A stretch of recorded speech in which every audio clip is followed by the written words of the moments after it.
नमस्कार, मी Harshada स्वकुळ. America Iran युद्ध सुरू झाल्यानंतर स्ट्रेट ऑफ हॉर्मुझमधून ऑइल ट्रेडिंग जवळपास आता ठप्प झालंय. त्यामुळे आता सर्वसामान्यांना त्याची झळ बसतीये. पेट्रोल महागणारे, गेल्या 2 दिवसांपासून महाराष्ट्रात सुद्धा LPG आणि कमर्शियल गॅसचा तुटवडा जाणवायला सुरुवात झाली आणि फक्त महाराष्ट्रात नाही, देशात अनेक ठिकाणी हीच परिस्थिती आहे. केंद्र सरकारने त्याच्यामुळे आता एस्मा लागू केलाय. म्हणजे इन शॉर्ट सामान्य माणसापर्यंत हे युद्ध पोहोचलेलं आहे. युद्धात होरपळणारं हे सगळं केओटिक वर्ल्ड एकीकडे, आणि आता मी तुम्हाला जी बातमी सांगणार आहे ना, ती एका वेगळ्याच जगाची. अमेरिकेचा एनर्जी अजेंडा आहे अमेरिका फर्स्ट, आणि त्याचा भाग म्हणून या सगळ्या युद्धाच्या केओटिक काळातही अमेरिकेनं त्यांच्या देशामध्ये पहिली ऑइल रिफायनरी आता ओपन होणार आहे असं डिक्लेअर केलंय. म्हणजे अमेरिकेनं पहिला तेल शुद्धीकरण कारखाना उभारणार असल्याचं म्हटलंय. आणि ट्रम्पच्या या अमेरिका फर्स्ट या अजेंड्यासाठी सगळ्यात मोठा पार्टनर कोण आहे? भारतातला रिलायन्स इंडस्ट्रीज लिमिटेड. आणि सालाबदाप्रमाणे ही बातमी पण भारतीयांना खुद्द ट्रम्पनीच दिली आहे. ट्रम्प यांनी ट्रुथ प्लॅटफॉर्मवरच्या पोस्टमध्ये लिहिलंय की अमेरिका एनर्जी डॉमिनन्स राखण्याकडे आता पुन्हा एकदा वळली आहे. अमेरिकेच्या टेक्सासमध्ये 50 वर्षातला पहिला तेल शुद्धीकरण प्रकल्प म्हणजे ऑइल रिफायनरी उभी राहतीये. हा $300 अब्ज करार आहे आणि भारतातले आमचे पार्टनर रिलायन्स यांनी इतकी मोठी इन्व्हेस्टमेंट केल्याबद्दल धन्यवाद. या रिफायनरीमुळे त्या भागात आता भरपूर जॉब्स क्रिएट होणार आहेत आणि विकास होणार आहे त्या भागाचा, असं ट्रम्प म्हणतात. तर अमेरिका फर्स्ट ऑलवेज असं म्हणत ती ही पोस्ट संपवतात. भारतातली सगळ्यात श्रीमंत व्यक्ती मुकेश अंबानी, डोनाल्ड ट्रम्प यांच्याबरोबर रिलायन्स ग्रुपचं मागच्या काही वर्षातलं रिलेशन कसं राहिलंय त्याची ही इंटरेस्टिंग स्टोरी आहे. का ही व्हिज्युअल्स आता मी तुम्हाला दाखवणार आहे. ती आहे जानेवारी 2025ची. अमेरिकेत ट्रम्प सत्तेत आले. त्यांच्या शपथविधी दरम्यानच्या प्रायव्हेट रिसेप्शनमध्ये पहिल्या रांगेत होते नीता अंबानी आणि मुकेश अंबानी. ट्रम्प यांचे पर्सनल गेस्ट होते ते. आता हे बघा, ट्रम्प आणि अंबानी यांचे चांगले रिलेशन्स असण्याच्यात काहीच गैर नाहीये ना. दोघंही बिझनेसमॅन आहेत, जगातल्या एलिट क्लासमधली एलिट लोक आहेत ते. त्यांचे फायनान्शियल इंटरेस्ट सेम आहेत, ते एकमेकांना धरून असणारच. 2024च्या मार्चमध्ये अनंत अंबानी यांच्या प्री वेडिंगला जे जग लोटलं होतं त्यात डोनाल्ड ट्रम्प यांची मुलगी इवांका ट्रम्प पण आली होती. सो सगळं असं फ्रेंडली मस्त रिलेशन आहे. अब दोस्ती के लिए कुछ भी यार. जून 2025ची बातमी बघा. Reliance 4IR realty development he company controlled by Mukesh Ambani. तर या कंपनीला मुंबईतल्या एका रिअल इस्टेट प्रोजेक्टसाठी डोनाल्ड ट्रम्प यांच्या ट्रम्प ऑर्गनायझेशनचं नाव वापरायचं होतं. म्हणजे ट्रम्प या ब्रँड नावाचा वापर करायचा होता. त्यासाठी रिलायन्सनं ट्रम्प ऑर्गनायझेशनला $10 मिलियन अमेरिकन डॉलर म्हणजे जवळपास 85-86 कोटी रुपये डेव्हलपमेंट फी म्हणून दिलेत, अशी ही बातमी.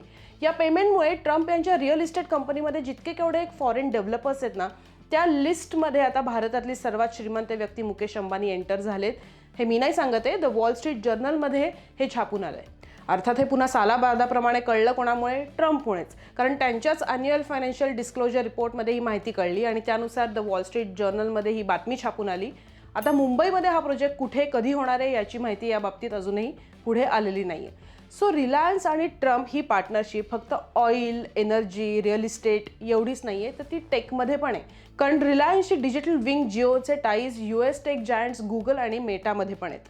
आता ऑगस्ट 2025मध्ये भारतात बऱ्याच गोष्टी घडत होत्या. म्हणजे मागच्या वर्षात भारताला रशियाकडून डिस्काउंटेड ऑइल मिळत होतं म्हणून ट्रम्प भारतावर चिडले होते. त्यामुळे आठवतंय 50% ॲडिशनल टॅरिफ्स भारतावर लावले होते. सप्टेंबर 2025मध्ये ना एक गोष्ट घडते. ट्रम्प मुकेश अंबानींवर चिडतात आणि ते असा आरोप करतात की पुतिन यांच्या रशिया वॉरमधून भारतातल्या काही श्रीमंत व्यक्ती प्रॉफिट कमवत आहेत. असं का झालं? इतके घनिष्ठ संबंध असताना ट्रम्पनं अंबानींवर प्रेशर का टाकलं? याचं कारण आहे अंबानी यांचा रिलायन्स ग्रुप ही कंपनी भारतात रशियन तेल विकत घेणारी सगळ्यात मोठी कंपनी आहे. 2022मध्ये युक्रेन रशिया वॉर सुरू होण्यापूर्वी भारत रशियाकडून एकूण गरजेच्या 2.5% वगैरे तेल घेत होता. पण 2024-25 पर्यंत हा आकडा वाढला. भारताची जी एकूण गरज आहे तेलाची त्याच्यापैकी जवळपास 35% किंवा त्यापेक्षाही जास्त ऑइल हे रशियाकडनं भारतामध्ये येत होतं. रिलायन्स ही भारतात रशियन तेल आयात करणारी, इम्पोर्ट करणारी सगळ्यात मोठी कंपनी.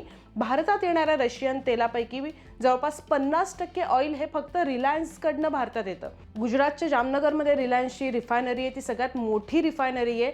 यात एक भाग हा निर्यातीसाठी आहे आणि दुसरा भाग हा भारतातल्या वापरासाठी आहे. तर रिलायन्सच्या या इम्पोर्टमुळे अर्थात रिलायन्सला डिस्काउंटेड रेट मिळत होता, त्यांनाही फायदा होत होता. पण भारताची सुद्धा एनर्जी सिक्युरिटी कुठेतरी वाढत होती, कारण रिलायन्स सगळ्यात मोठा प्लेयर आहे एनर्जी सेक्टरमधला भारतातला.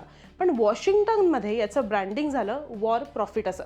सप्टेंबर 2025 मध्ये काय घडलं की US treasury secretary Scott Bessent काय म्हटले की some of the richest families in India were profiting off the war in Ukraine. मी तुम्हाला आता त्यांचा बाईट ऐकवते. या बाईटमध्ये ती रिपोर्टर ज्या आहेत त्या त्यांना विचारतात की चीन पण रशियाकडनं ऑइल घेतो, मग फक्त भारतानंच रशियाकडनं ऑइल घेणं का कमी करायचं. तर ते म्हणतात की चीन आधीपासूनच रशियाकडनं ऑइल घेतो, ज्यांचं पर्सेंटेज पाहिलं तर ते फार बदललेलं नाही आहे. ते पर्सेंटेज पण ते याच्याच सांगतात. पण भारत आधी फार घेत नव्हता. वॉरनंतर डिस्काउंटेड रेट मिळाल्यामुळे, म्हणजे वॉरनंतर डिस्काउंटेड रेट रशियानं भारताला दिला, त्याच्यामुळे हे सगळं पर्सेंटेज वाढलं आणि भारतातल्या काही श्रीमंत फॅमिलीजनी त्यातून एक्सेस 16 बिलियन प्रॉफिट कमावलाय असं ते म्हणतात. I know part of what the administration has done has tried to make it tougher for Russia to be able to sell its oil.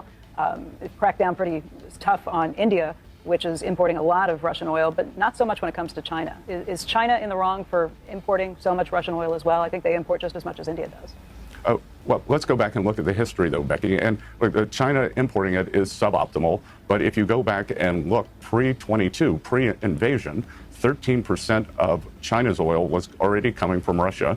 Now it's 16. So China has a diversified input of their oil. If you go back and look now, I believe India had less than 1% of their oil, 1%, and now I believe it's up to 42.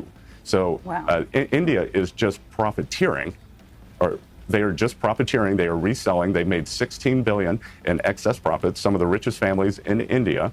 So this is a completely different thing. Like this Indian, what I would call the Indian arbitrage, buying cheap Russian oil, reselling it as product, has just sprung up during the war, which is unacceptable. आता एक लक्षात येत आहे का की भारतानं कुठून कधी ऑइल घ्यावं हा भारताचा ॲक्च्युली इंटरनल प्रश्न आहे आणि भारत सरकारचा तो इंटरनल डिसिजन आहे. अंबानी यांनी ट्रम्प बरोबरचे रिलेशन कल्टिवेट केले मागच्या अनेक वर्षांपासून. मग ते अनंत अंबानींचं लग्न घ्या किंवा USA चायना ट्रेड वॉरमध्ये अमेरिकेला इनडायरेक्टली मदत करणं घ्या. हा म्हणजे ट्रेड वॉर दरम्यान रिलायन्स इंडस्ट्रीजनं अमेरिकन जहाजं चीनहून वळवली डायरेक्ट असं नाही आहे, पण एक स्ट्रक्चरल रिराउटिंगला नक्कीच मदत केली. ती कशी केली याचे खूप डिटेल सांगता येतील, खूप उदाहरणं सांगता येतील. अगदीच एक उदाहरण सांगायचं झालं तर रिलायन्स वर्ल्ड वाईड कॉर्पोरेशन ही एक प्लंबिंग प्रॉडक्टची कंपनी आहे. अमेरिकन मार्केटसाठी वस्तू तयार करताना या कंपनीनं चीनला कट करण्याचा निर्णय घेतला. काय केलं त्यांनी, अमेरिकेनं चीनमधून येणाऱ्या वस्तूंवर टॅरिफ लावलंय, कर लावलाय. मग अमेरिकेत माल स्वस्त आणि विदाऊट टॅक्स पोहोचण्यासाठी त्यांनी ठरवलं की चायनाला सप्लाय चेनमधनंच बाहेर काढू. चीनच्या ऐवजी Vietnam, Taiwan, Korea, Thailand, Australia इथून माल खरेदी करू. सो या स्ट्रक्चरल रिराउटिंगची तयारी दाखवणं, यातूनच रिलायन्स आणि ट्रम्प यांचं रिलेशन बिल्ड झालं. आणि असं असतानाही भारतातल्या श्रीमंत फॅमिलीज असं म्हणत ट्रम्पनं भारतावर रशियन तेल घ्यायचं नाही याचं कॉन्स्टंट प्रेशर सुरूच ठेवलं होतं. त्यानंतर घडलेल्या गोष्टी सगळ्यांच्या समोरच आहेत. अमेरिकेनं भारताबरोबर ट्रेड डील केली कारण भारतानं रशियाकडनं ऑइल घेणार नाही असं अमेरिकेला कमिट केलं असं ट्रम्पच म्हणतायत. आणि त्या बदल्यात जास्तीत जास्त अमेरिकन आणि पोटेन्शियली व्हेनेझुएलन ऑइल घ्यायला भारत तयार झालाय असं ट्रम्पनं डिक्लेअर केलं. आणि या मागच्या 1-2-3 महिन्यात रशियाकडनं क्रूड ऑइल घेणं कमी पण झालं, तशा पण बातम्या यायला लागल्या. पण आता या वॉरच्या दरम्यान भारताला अमेरिकेनं परमिशन दिली आहे रशियाकडनं तेल घ्यायची, जी एप्रिलपर्यंतचीच आहे. आजचीच सकाळची एक बातमी सांगते. आजच सकाळी पुन्हा एकदा अमेरिकेनं शाबासकी दिली आहे. शाबासकीच म्हणायला लागेल, कारण अमेरिका असं म्हणली आहे, the Indians had been very good actors. We had asked them to stop buying sanction Russian oil. They did. White House press secretary Karoline Leavitt यांनी आज सकाळी काय म्हटलंय ते तुम्हाला ऐकवते. Yes, I have spoken to the president about it, and the president and the Secretary of Treasury and the whole national security team came to this decision because our allies in India, as you know, Lalit, have been good actors and have previously stopped buying sanctioned Russian oil.